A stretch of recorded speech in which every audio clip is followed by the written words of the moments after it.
আমাদের cooking channel ঘরোয়াতে আপনাকে স্বাগতম। আজকে আমরা ঝটপট বানিয়ে দেখাবো দারুণ স্বাদের লাচ্ছা সেমাই।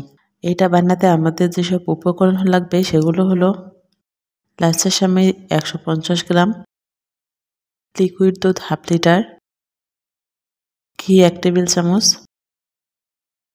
কিশমিশ 25 গ্রাম, ছোট এলাচ 4টা, ডালচিনি 2 টুকরা,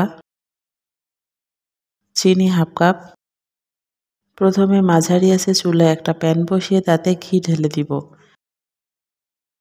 এতে আমরা কিশমিশ ঢেলে মিনিট খানেক ভেজে নেব।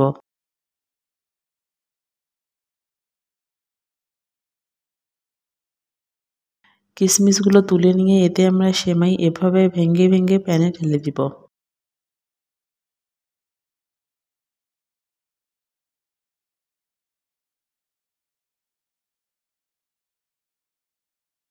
আড়াই থেকে 3 মিনিট সেমাই নাড়িয়ে নাড়িয়ে ভেজে চুলা বন্ধ করে দিব।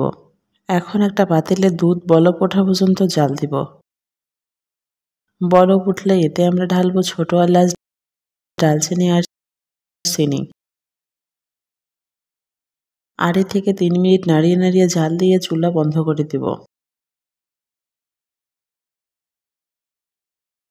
আমরা ভাজার সেমাইটা একটা বাটিতে বেড়ে রেখেছি, তাতে আমরা দুধ ঢেলে দিব। এবার কিশমিশগুলো উপরে ছিটিয়ে দিব। আপনারা চাইলে কিশমিশের সাথে কাঠবাদামও দিতে পারেন। এবার মিনিট 10 বাটিটা ঢেকে রাখার পর আমাদের সেমাই পরিবেশনের জন্য রেডি হয়ে যাবে।